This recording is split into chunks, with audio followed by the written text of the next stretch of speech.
Vamos a darle gracias a Dios por este tiempo y que sea Él a través de su bendita palabra el que nos hable, que no sea su servidor, que sea el Espíritu Santo morando en tu corazón y hablando de forma importante. Amén. Padre, gracias por este tiempo que nos concedes de escuchar tu palabra. Gracias porque nos has permitido, Señor, congregarnos un día más para honrar y bendecir tu nombre. Te pido en esta mañana, Señor, que si alguno de nosotros tiene algún estorbo en su mente o en su corazón, Señor, sea removido de tal forma que nosotros podamos entender el poder que hay en tu palabra, Señor, y lo que tú quieres para cada uno de nosotros, Señor.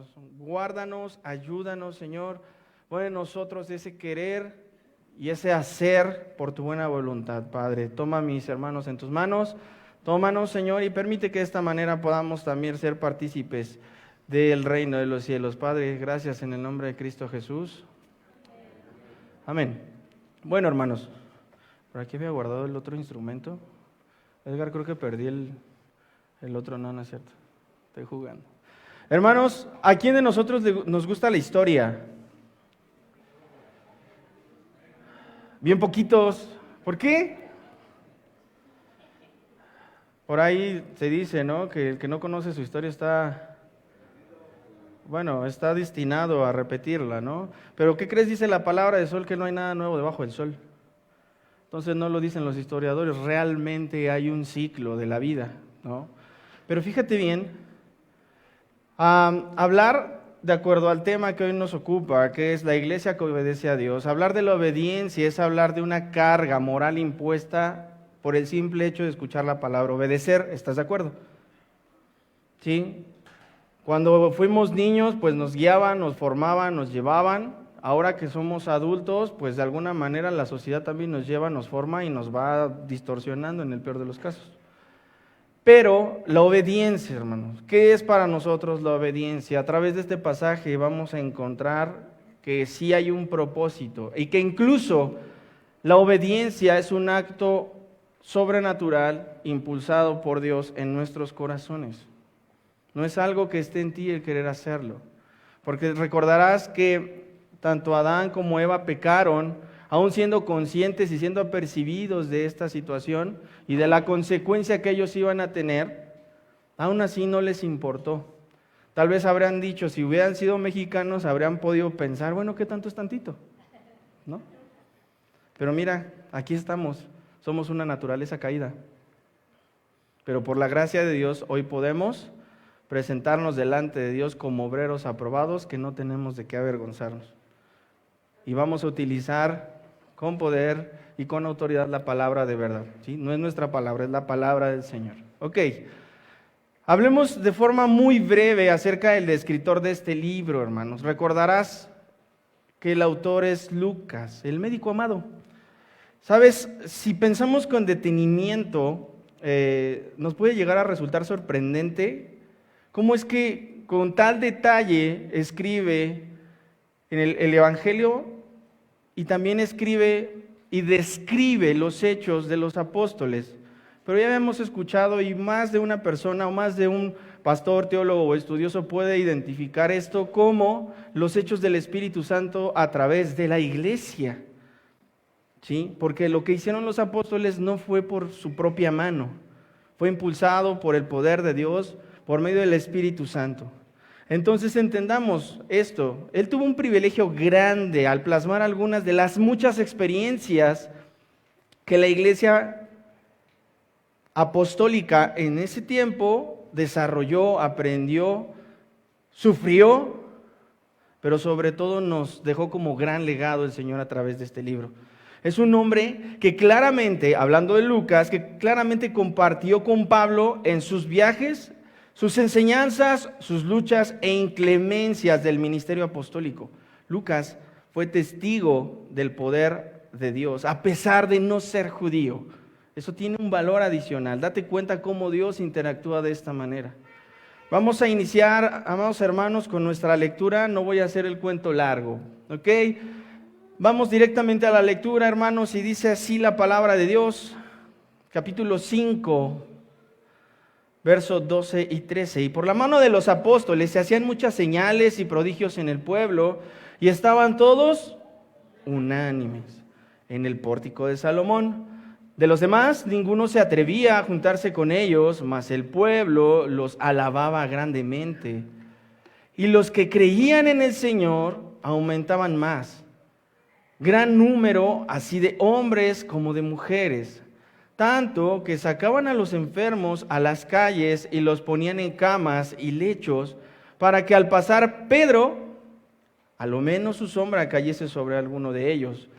Y aún de las ciudades vecinas muchos venían a Jerusalén trayendo enfermos y atormentados de espíritus inmundos, y todos eran sanados. Amén. Esto lo tenemos claro, ¿cierto? ¿Por qué hablarlo acerca de la historia como un gusto particular o un gusto especial o un gusto adquirido? Porque si te das cuenta, el libro de los Hechos es muy directo, es muy puntual. Si te das cuenta, en 5 versículos que acabamos de ver, por la mano de los apóstoles que hacían muchas señales. Y hay una descripción no tan minuciosa, pero existe esa descripción de lo que hacían. ¿Y qué era lo que hacían? ¿Qué era lo que hacían? Sanaban. Pregunta.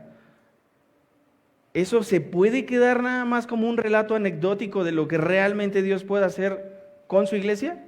No, pero nosotros estamos actuando de esa manera, como si fuera una anécdota. Ay, es que Pablo, sí, pero ¿qué crees?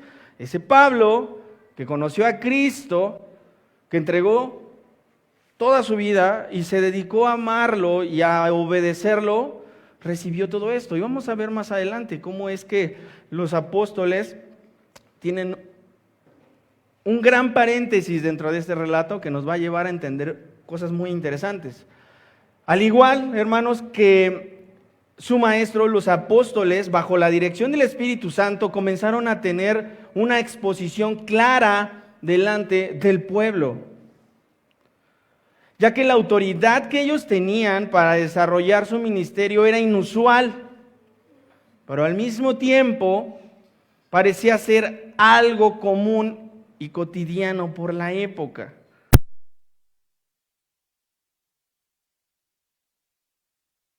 ¿No fui? Espero que todo esté bien. Ok, no vamos a distraernos, ¿sí? Hablemos de que la gente estaba habituada a recibir o ver de tiempo en tiempo esta clase de cosas, esta clase de milagros, esta clase de situaciones. Sí, inclusive el ver un endemoniado era muy fácil en ese tiempo. Y déjame decirte algo, esas entidades siguen haciendo lo mismo con las personas que se dejan. ¿Sí? Pero el Señor nos guarda. El Señor nos guarda de estas cosas. Pero a través de eso el Señor se glorificaba por cada milagro y cada señal que Él hacía. Dice la palabra de Dios que algunos de ellos a la distancia se congregaban para mirar, no atreviéndose a unirse a ellos, aunque por otro lado había hombres y mujeres que los tenían en gran estima. Notemos, hermanos, cómo el compromiso y la autoridad que ellos poseían hizo retroceder a más de uno. Dentro de los mismos versículos que acabamos de leer, se dice que no todos se acercaban a los apóstoles. ¿Y cómo no? Después de lo acontecido con Ananías y Zafira, ¿te acuerdas qué fue lo que vimos la semana pasada? Temían el riesgo de ¿qué? De morir al unirse a la iglesia. Y esto lo veían con una posibilidad muy alta por lo que acababan de ver sus ojos y la fama que se comenzó a hacer después de estos acontecimientos. Yo te pregunto, al día de hoy, ¿hay alguna fama que tengamos nosotros como congregación de cara a la sociedad que nos rodea? ¿Aquí en San José? No lo puedo saber. Espero que sea una buena reputación o sea una buena fama. Pero esta iglesia tenía fama de recibir de parte del Señor dones y prodigios. Y yo creo que al día de hoy el Señor quiere hacer lo mismo con nosotros. Pero bueno, a pesar de esas circunstancias en la mente de la iglesia, o a pesar de esas limitaciones que tenían las personas que estaban a su alrededor, veamos que también había personas escépticas a ciertas circunstancias, ¿no? El escepticismo, o los incrédulos, o también mal llamados ateos, tienden a señalar precisamente a la iglesia. Si estas personas regularmente no se encuentran dentro de un esquema de reunión, y esos mal llamados ateos, porque el ateo no es solo no creer en el Señor o no creer en Dios. El ateísmo es algo más profundo, es algo más dañino. El ateísmo lo practican aquellas personas que, resentidas por alguna circunstancia que perjudicó su vida, niegan a Cristo, y a eso se le llama apostasía. ¿Sí? Y no dudo que había gente que lo hacía de esta manera. ¿Sí? Por otro extremo, por otro lado, había otras personas que se unían a la iglesia. Y se unían a la iglesia, ¿por qué? Porque era la voluntad del Señor. Y aquí vemos nuevamente que a través de estos milagros otros creían en el poder, no solamente en el poder sanador de Dios, sino creían que de quien provenía ese poder no era de los apóstoles, sino era del Cristo resucitado. Amén. Pero vemos, hermanos, que también había grandes multitudes que, escuchando el testimonio del evangelio, creían gustosos, y esto es lo que les decía. ¿Sí? No sé si antes de que tú te convirtieras al evangelio creías gustoso y te sumaste rápidamente a la iglesia, no lo sé. Pero muchas veces fuimos rebeldes, ¿estás de acuerdo? Muchas veces no quisimos escuchar, muchas veces no queríamos saber. Ay, no, ya me estás invitando otra vez, ni le entiendo. No sé ni de qué me están hablando. Es muy aburrido, la iglesia es muy aburrida, no lo sé. Pero en este tiempo el poder de Dios estaba manifestando por medio de los apóstoles, porque era el Espíritu Santo el que estaba convenciendo a estas personas de unirse a la iglesia. El impacto mediático, amados hermanos, de estos milagros era tal, y era tan idéntico al que Jesucristo vivió, y que los demás hermanos encontraron a través de estos milagros. Venían de ciudades vecinas y se acercaban a Jerusalén con el único objetivo, que era ser sanados y liberados. Pero bueno, vamos a hacer una pausa. La inmediatez del mismo relato sobre estos 5 versículos tiene detalles importantes.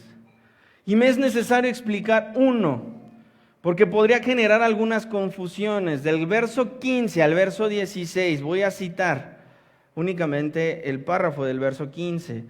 Tanto que sacaban los enfermos a las calles y los ponían en caminos y lechos, para que al pasar Pedro, a lo menos su sombra cayese sobre alguno de ellos.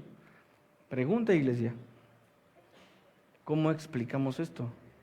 ¿Qué estaba creyendo el pueblo en ese momento? ¿Qué era lo que estaban entendiendo? ¿Qué era la magnitud del poder de Dios en ellos? Que probablemente creían, pues si le toca la sombra, con eso la hacemos. Pero eso no es lo que está diciendo la Biblia. Ese era el pensar de las multitudes. A lo menos su sombra cayese alguno de ellos. Y con esto no quiere decir que suponían que con esto los iba a sanar. La sombra de estos hombres no sanaba nada. Cuando ungimos a un enfermo, el aceite no sana. Cuando nos bautizamos en agua, el agua no borra nuestros pecados. Los pecados fueron borrados en la cruz por medio de la sangre de Jesucristo. ¿Te das cuenta cómo la línea es muy delgada y la interpretación puede llegar a ser un poco caótica si no ponemos atención en estos detalles? Pues ese es el caso, hermanos. La necesidad era evidente. Sí, porque probablemente ellos no contaban con los servicios que tú y yo contamos hoy entre medicina, ciencia, etcétera, etcétera, etcétera. Pero déjame decirte algo, la ciencia a través de la medicina o la medicina a través de la ciencia es un don de Dios que nos ha regalado. El hombre no, lo único que hace es descubrir lo que ya está hecho. ¿Sí? Aquel que descubrió la gravedad, ¿cómo se llamaba según la historia? Isaac Newton, ¿no? Solo descubrió que existía una fuerza que atraía los objetos y se puso a estudiar y empezó a hacer teorías, a generar hipótesis y demás. Y bueno, Gracias a Dios por ello ahora entendemos muchas cosas. Gracias a eso entendemos que el centro de gravedad para ciertos objetos y ciertas situaciones físicas nos pueden ayudar ¿a qué? A desarrollar tecnología, a desarrollar maquinaria, a desarrollar toda esta clase de cosas. Pero date cuenta, al fin el progreso lo pone el Señor. ¿Sí? Estos hombres no estaban haciendo nada extraordinario, salvo una cosa: obedecían al Señor. La necesidad, te repito, era evidente de que, y que podamos también nosotros notar en el relato, que estos padecimientos de forma colectiva persisten en nuestros días, solo que hoy tenemos el milagro de la ciencia, la medicina y algunas otras situaciones que ya platicábamos. En cuanto a los asuntos de quienes eran librados de alguna opresión, que hoy, hermanos, fíjate bien, opresiones que hoy tienen nombre y apellido. Esos conceptos se han adoptado y han sido normalizados dentro de nuestra sociedad. No sé si los ubicas, pero son llamados en primera instancia trastornos. ¿Te suena la palabra? Ok. Te voy a dar ejemplo de algunos. Trastorno del ánimo, trastornos psicóticos, trastornos de ansiedad, trastornos del neurodesarrollo, trastornos de la personalidad o aquellos trastornos que son detonados por situaciones de estrés. No sé si estás ubicando estas palabras o las hayas escuchado en algún otro lugar, pero estoy seguro que las personas que solicitaban y gritaban por una liberación podían haber estado desarrollando esto, tal vez esquizofrenia, tal vez una forma de TDA. Tú sabes que en ese tiempo no se conocían muchas cosas, pero el Señor en su misericordia, conociendo qué les oprimía y qué los llevaba a experimentar esta clase de situaciones fuera de la lógica del ser humano, Él tenía el poder para echarlas. Y te digo una cosa, al día de hoy el Señor es el mismo, Él no ha cambiado. Él es el mismo ayer, hoy y por los siglos. Amén. Él quiere que nosotros entendamos que es el mismo Dios que operó en la iglesia por medio de los apóstoles. Convengamos esto, hermanos. Absolutamente nada, pero absolutamente nada de esto ha cambiado. Las personas que sacaban a los enfermos buscaban un acto desesperado de fe, o que al menos la sombra de alguno de los apóstoles cayera sobre ellos con el único objetivo de ¿qué? De ser sanados, ¿no? O de ser liberados. Pero ¿es acaso que ellos poseían este don, el de sanar o de liberar con su sombra? Ya vimos que no, hermanos. No va por ahí. ¿Por qué? Porque era el poder del Espíritu Santo a través de estos hombres. Recordemos lo que dijo el Señor a los 11 antes de ascender a su trono. Quiero que pongas atención. San Marcos 16, 17 al 18. Y estas señales seguirán a los que creen. En mi nombre echarán fuera demonios, hablarán nuevas lenguas, tomarán en las manos serpientes, y si bebieren cosa mortífera, no les hará daño. Sobre los enfermos pondrán sus manos y sanarán. Amén por ello. ¿Y sabes por qué creo que no dijiste amén? ¿O tuviste alguna reacción? Es bien fácil para mí. Porque estas señales siguen a los que creen. Y si tú no crees, sigue sufriendo, sigue padeciendo. Si tú no le crees a Dios, sigue sufriendo. No dudo que pierdas, no dudo que tu salvación esté entredicho, no. Pero el camino y la carrera que te resta, la vas a padecer. Estas señales seguirán a los que creen. Yo creo en el nombre de Jesús. Yo creo que Él es poderoso para hacer todas estas cosas, para edificar a su iglesia. A través de esto la iglesia es edificada, la iglesia entiende y asume el reto de seguir a su Señor. Si bien es cierto, a través de la fe nosotros tenemos la necesidad de acercarnos a Él, porque sin fe es imposible agradar a Dios. ¿Estamos en ese entendido? Sin fe es imposible agradar a Dios. Pero no podemos pensar que tenemos fe solo para agradecer lo que ya tenemos. Es pues la fe, la certeza de lo que se espera, la convicción de lo que no se ve. Hebreos 11:1. ¿Cómo te mueves en este momento, iglesia? ¿De qué modo estás viendo hacia adelante? ¿Qué te falta? ¿Qué te sobra? Esto está clarísimo. Y si nada más el estudio se tratara de esto, créeme que tendríamos un montón de tiempo para seguir hablando y sin quererle dar vueltas al asunto. El problema es que nosotros no queremos y no creemos, tal vez. Vamos adelante, hermanos.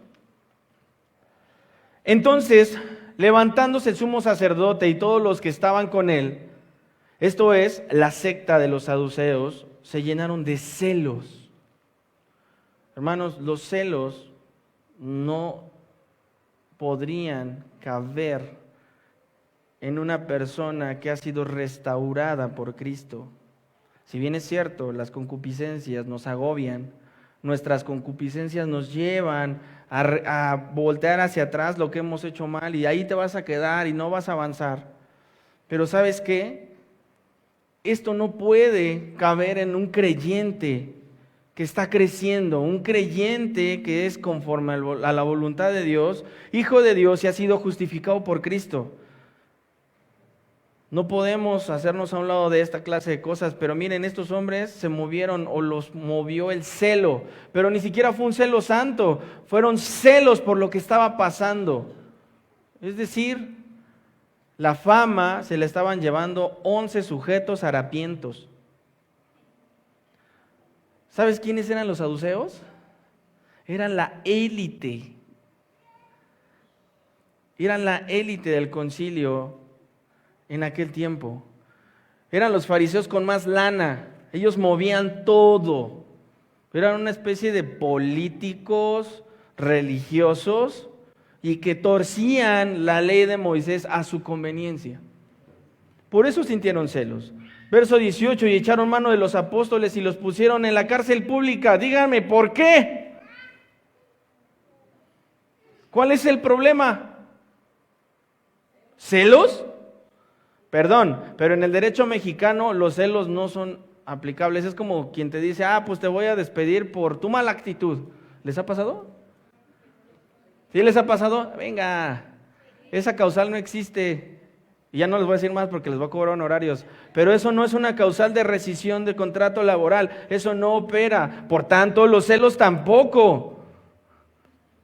Ellos estaban actuando con todo el dolo. Continuamos, hermanos.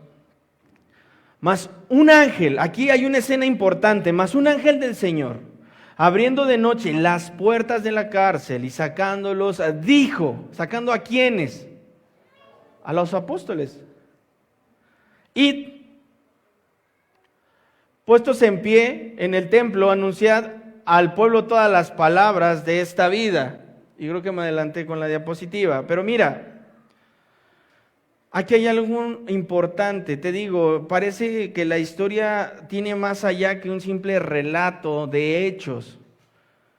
A ver, ¿en qué momento y cuánto tiempo pasó para que los pusieran a disposición del concilio? ¿Y cuánto tiempo pasó para que ellos estuvieran en la cárcel? ¿Qué crees que estaban haciendo estos hombres en la cárcel?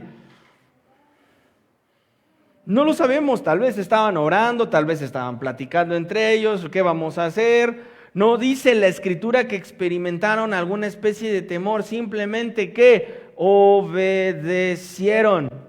No se sublevaron en contra de lo que estos hombres estaban pretendiendo. ¿Estamos? ¿Qué dice el verso 21? Habiendo oído esto, entraron de mañana en el templo, es decir, al otro día, y enseñaban. Entre tanto, vinieron el sumo sacerdote y los que estaban con él y convocaron al concilio a todos los ancianos de los hijos de Israel y enviaron a la cárcel para que fuesen traídos. ¿Con qué objeto fueron traídos o querían ser llevados ante el concilio nuevamente al día siguiente? Para señalarlos, para acusarlos y para ejercer alguna forma expedita de justicia según lo que ellos estaban entendiendo. Pero no tenía nada que ver lo que ellos querían con lo que realmente la ley de Moisés especificaba. No sé si recuerdas, pero el Señor habló acerca de la ley Y dijo, yo no vine a abrogar la ley, sino vine a cumplir la ley. Y hasta el día de hoy esa ley es vigente. Y a través de Cristo vemos que el pacto ha sido renovado con todo el revestimiento de la voluntad de Dios para que nosotros accedamos al reino de los cielos. Así de fácil. Y se escucha bien fácil, ¿no? Ah, mira qué bien lo estructura este hombre, pero ¿qué crees? Es la realidad. Es la realidad, es nuestra realidad. Es la realidad de aquel que entrega su vida por completo, su mente y su corazón a Cristo. Dentro de estas acciones, hermanos, los apóstoles ya no estaban. ¿Qué habrá pasado ahí? Ya me volvió a adelantar. ¿Cómo me regresó, Edgar? Listo. Ok. 21. 22. Voy a continuar leyendo.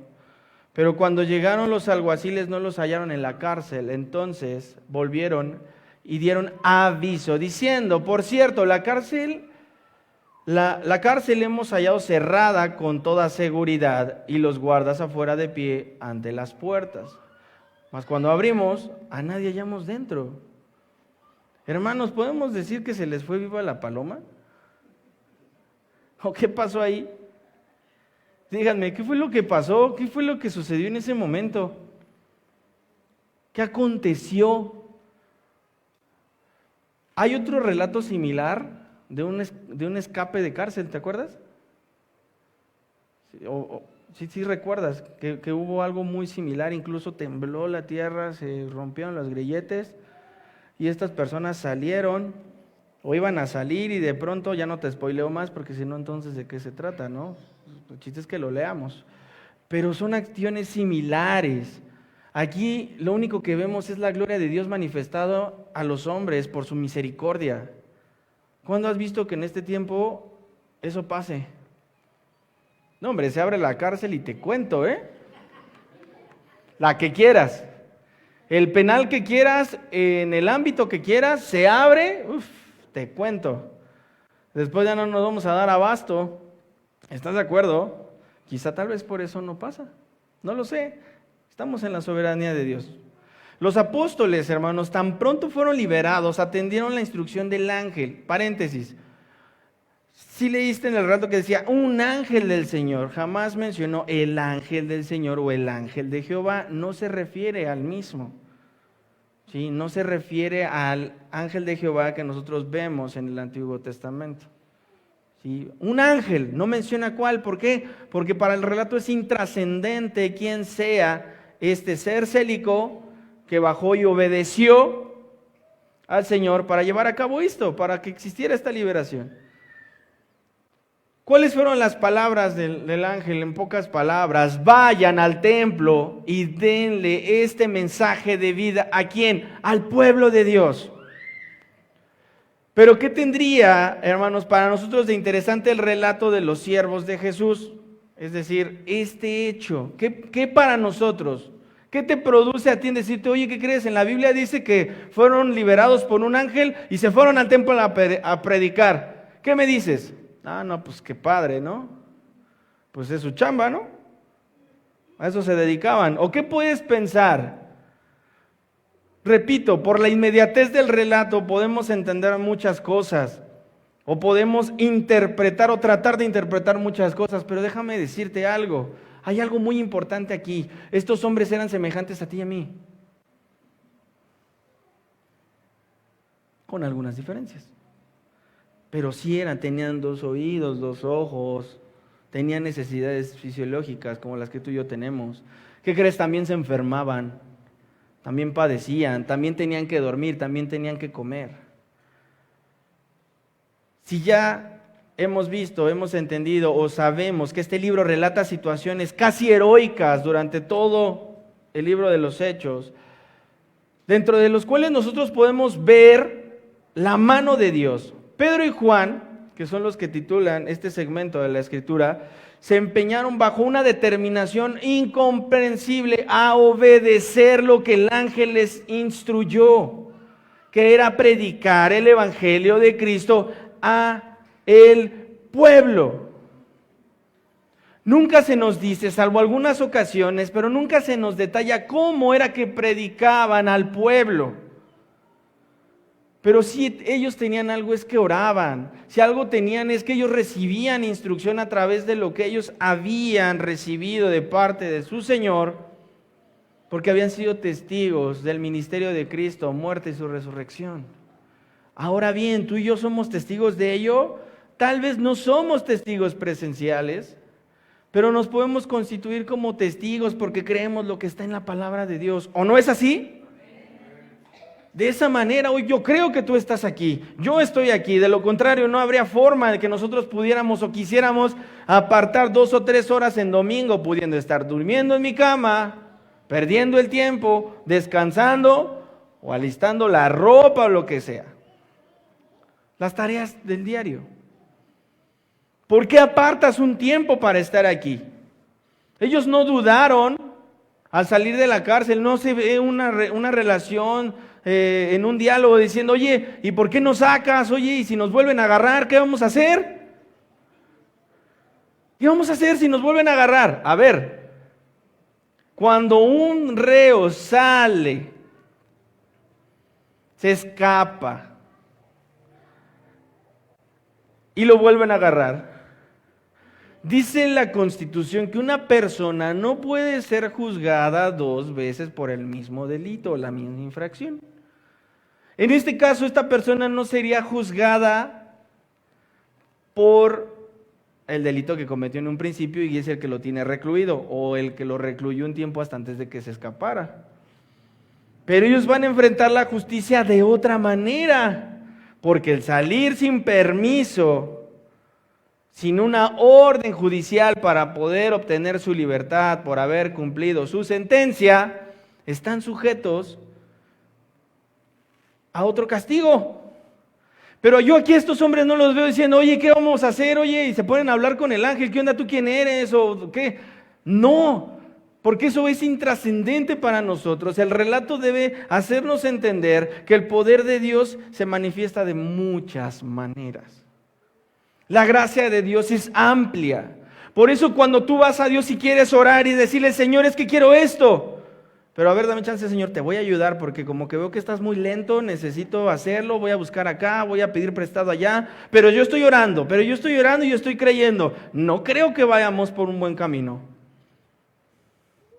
La inacción o la inactividad que puede tener un creyente al solo orar sin realmente obedecer y creer está contrapuesta a la voluntad de Dios. Se contraponen, de forma natural se contraponen, porque es como si no estuviéramos queriendo obedecer a Dios y queriendo hacer nuestra voluntad. Y si bien Dios quiere sanar, y si bien Dios quiere obrar milagros, y si Dios bien quiere ayudarte en todo y darte más, tú no quieres o yo no quiero por nuestra forma de ser, por nuestra forma de desarrollarnos. Estos hombres, y vuelvo a repetir, obedecieron, no cuestionaron.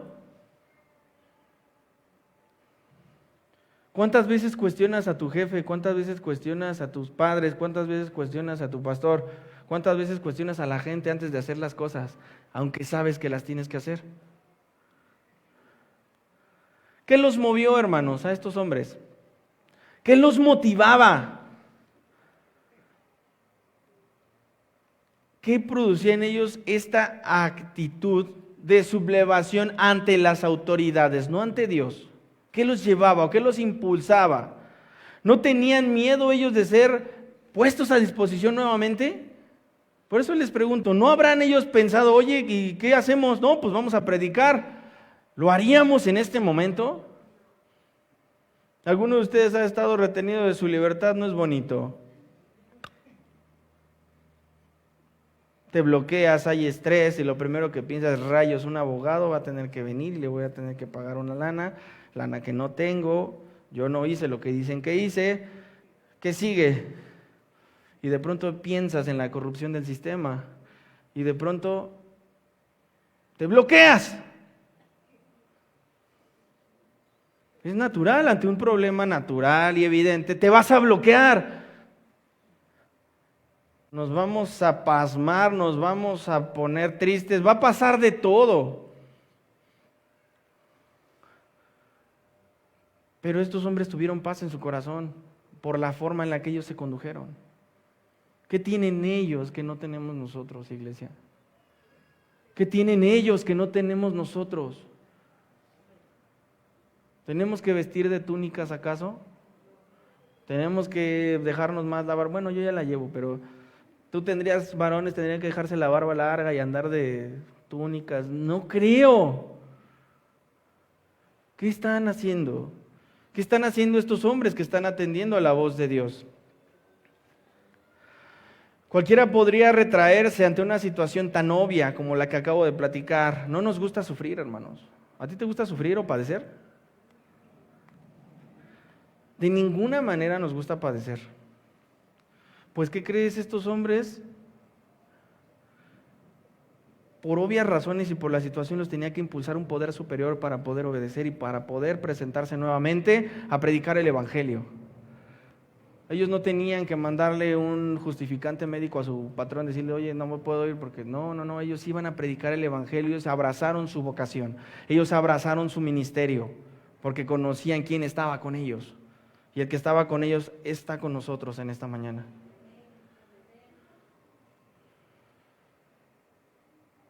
Está claro, hermanos, que tan pronto fueran descubiertos, los saduceos no se quedarían de brazos cruzados. Está clarísimo.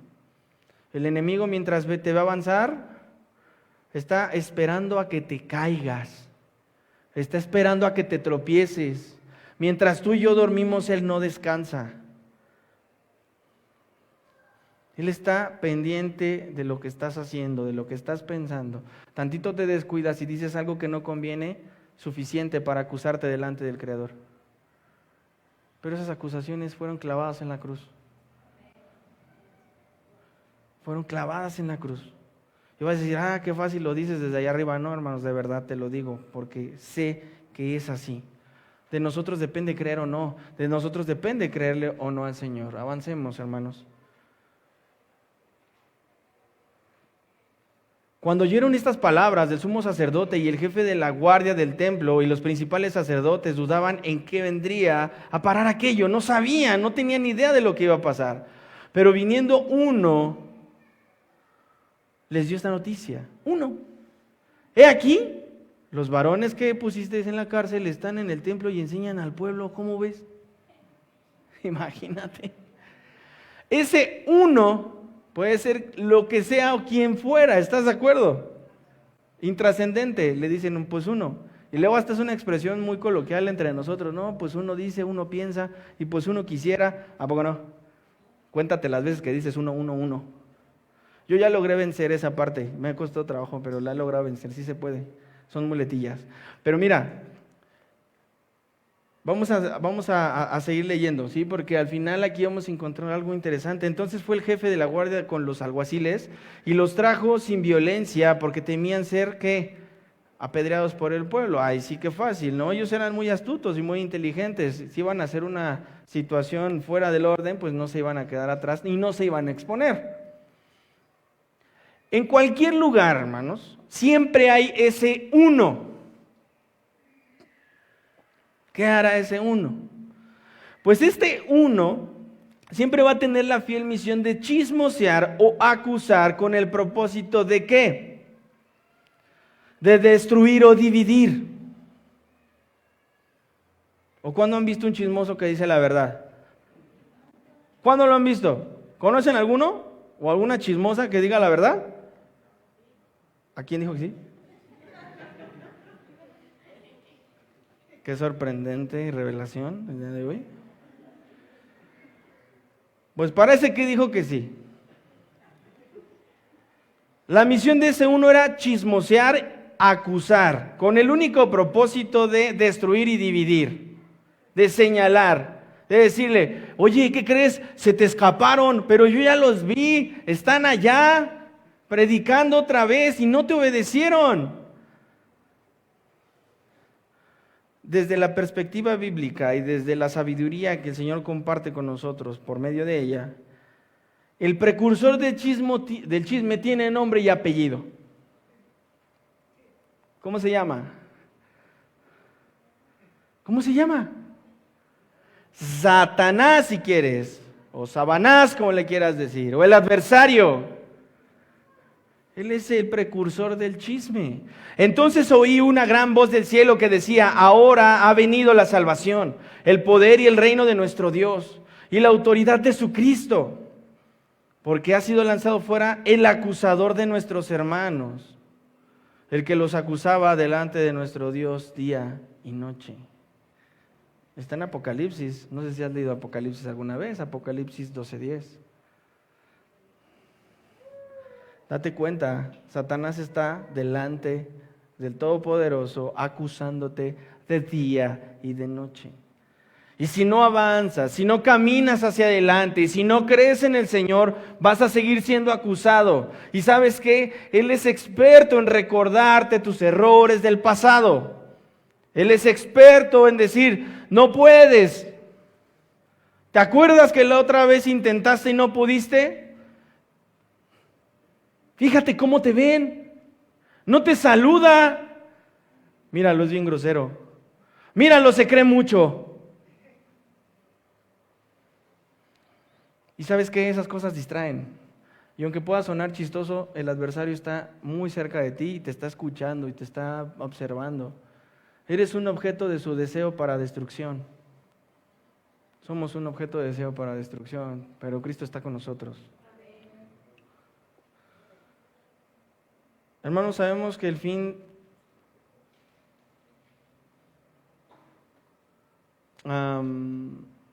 de que aquel sujeto o entidad nos señala de día y de noche, allí va a estar hasta que el Señor lo ponga en su lugar. Pero en nosotros está no caer en provocaciones o estas tentaciones, hermano. Mira, te voy a dar un consejo, aunque no me lo pidas.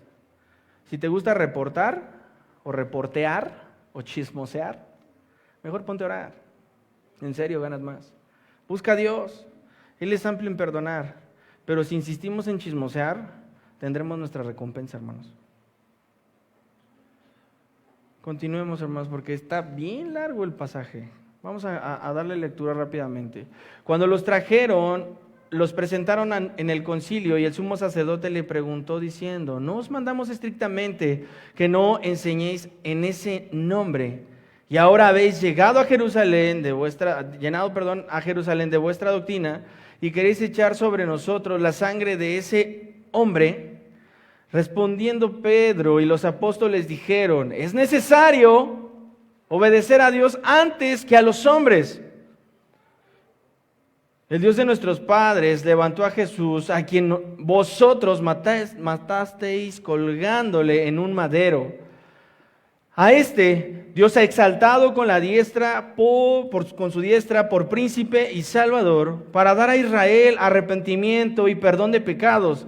Y nosotros somos testigos suyos de estas cosas. Y también el Espíritu Santo, el cual ha dado Dios a los que le obedecen. Ellos, oyendo esto, se enfurecieron y querían matarlos, hermanos. Fue tal la conmoción que querían matarlos. Entonces, levantándose en el concilio un fariseo llamado Gamaliel, doctor de la ley, venerado de todo el pueblo, mandó que sacasen fuera por un momento a los apóstoles. Y luego dijo: varones israelitas, mirad por vosotros lo que vais a hacer respecto a estos hombres, porque antes de estos días se levantó Teudas, diciendo que era alguien. A ese se unió un número como de 400 hombres, pero él fue muerto y todos los que le obedecían fueron dispersados y reducidos a nada. Después de este se levantó Judas el Galileo en los días del censo y llevó en pos de sí a mucho pueblo. Pereció también él, y todos los que le obedecían, fueron dispersados. Y ahora os digo: apartaos de estos hombres y dejadlos, porque si este consejo o esta obra de los hombres se desvaneciera, mas si es Dios, no la podréis destruir. No seáis tal vez hallados luchando contra Dios. ¿Imaginas esa escena? Un hombre sabio, sensato, y Gamaliel se va a nombrar más adelante, haciendo referencia a un hombre llamado Saulo de Tarso. Entendamos que la sabiduría que poseía este hombre no era una sabiduría de libros nada más. Definitivamente la bendición de Dios estaba sobre este hombre y sí le daba sabiduría, por supuesto que sí. Tan es así que fue nombrado tal cual en la Biblia. A él no dijeron, se levantó un hombre y comenzó a decir, oigan, no les hagamos nada, mejor dejémoslo, recordemos a aquellos que se han levantado y que sus obras no han prosperado. Dejémoslo. Si es de hombres esta situación, pues que termine. No vaya a ser que si siendo esto impulsado por Dios, pues no podamos destruirlo y peor aún, que si esto es así nos encontremos en contra de Dios. Pues no, aunque yo ya te lo resumí, te lo parafraseé así bien rápido. No fue así, lo nombraron y tiene un propósito, porque era un hombre con ciertas virtudes y tenía cierta reputación. Entonces, ¿qué dice el verso 29, hermanos? Obedecer a Dios antes que a los hombres. Y si lo hacemos a manera de pregunta, hermanos, ¿obedecer a Dios antes que a los hombres? Podemos ver que a diferencia del contexto que el relato bíblico nos muestra, en la actualidad la sociedad solo se obedece a sí misma. Las leyes cada vez son menos objetivas. Se ocupan de las minorías únicamente, bajo algunas excusas legislativas, y una de ellas es el libre desarrollo de la personalidad. Para los apóstoles es claro el mensaje: amarás al Señor tu Dios con todo tu corazón y con toda tu alma y con toda tu mente. Amamos a Dios porque Él nos amó primero. Y de forma racional, entendamos algo, de forma racional debemos entregar o hemos entregado nuestra mente y corazón para pertenecer a Dios con toda integridad. Eso era lo que ellos tenían, ese era el valor que había en ellos. El valor que había en los apóstoles no era el sanar, porque ellos no sanaban por su voluntad, sanaban por la obediencia, sanaban a la gente por las oraciones constantes, por la guía del Espíritu Santo, no porque fueran magos o agoreros o brujos. Dentro del mismo libro de los Hechos vamos a ver que hubo gente que quiso comprar el poder del Espíritu Santo y terminó mal. ¿Por qué? Porque era muy común en ese tiempo. Déjame decirte algo, actualmente sigue pasando lo mismo, nada más que tus distractores principales pues son, vamos a pensarlo así, tus propios problemas. Tu primer piedra de tropiezo son tus problemas y tu incredulidad, y mi incredulidad, hablando de mi persona. ¿Y por qué no creemos? ¿Por qué no obedecemos? ¿Qué nos pasa? ¿Qué nos falta? ¿Qué nos falta, hermanos? ¿Qué tanto es tantito? No creo que con Dios puedas convenir en esa situación. Si bien es cierto, no podemos entender la voluntad de Dios porque si la entendiéramos no sería Dios. La voluntad de Dios es infinitamente perfecta.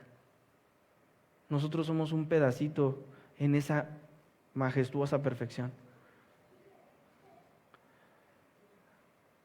Actualmente, hermanos, la autosuficiencia y el humanismo son un cáncer que está acabando, no solamente con la sociedad a nivel general, está acabando con la iglesia.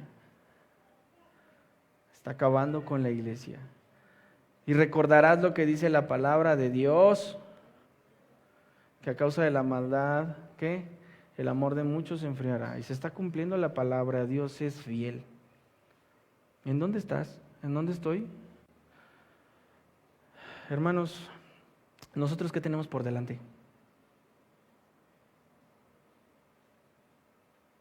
¿Será acaso este relato un hecho aislado de nuestro desarrollo como iglesia?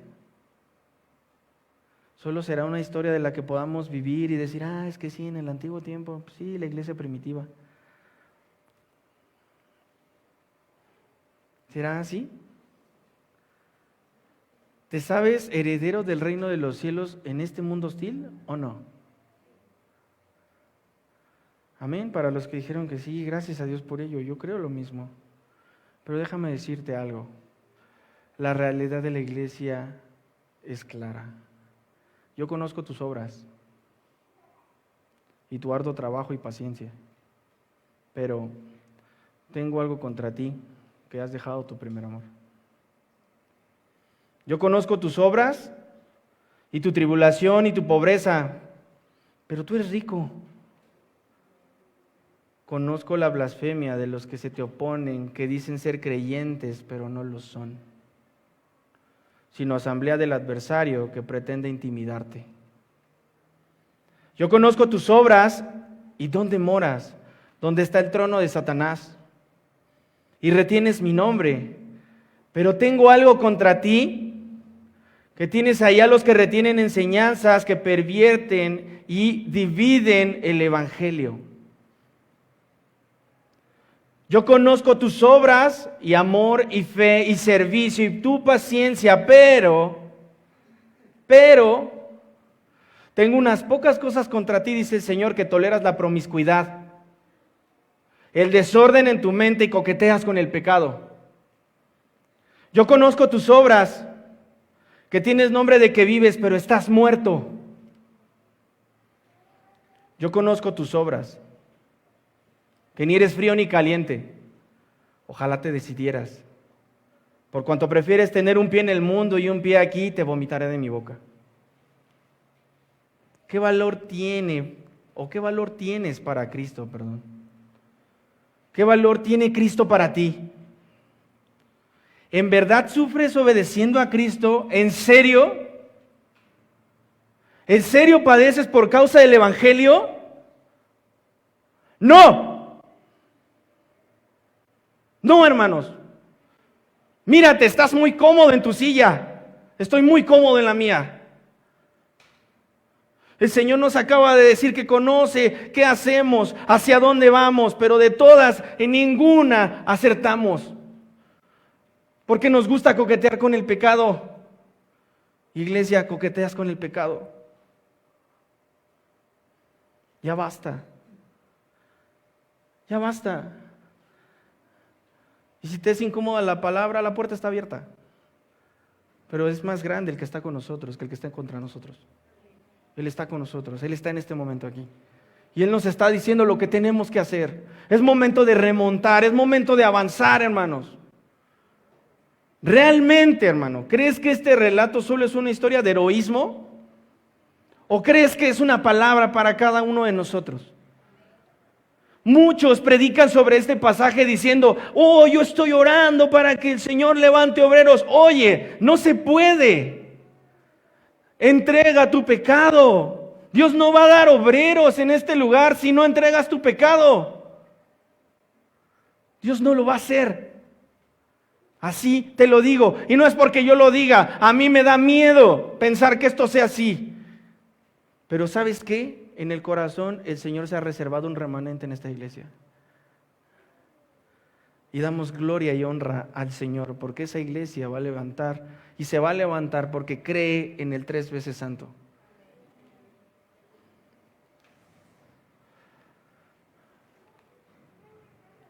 Y convinieron con él y llamando a los apóstoles, después de azotarlos, les intimidaron o les intimaron que no hablasen en el nombre de Jesús y los pusieron en libertad. Ellos salieron de la presencia del concilio gozosos, hermanos, gozosos, de haber sido tenidos por dignos de padecer afrenta a causa del nombre de Cristo. Y todos los días en el templo y por las casas no cesaban de enseñar y predicar a Jesucristo. Concluyo, hermanos.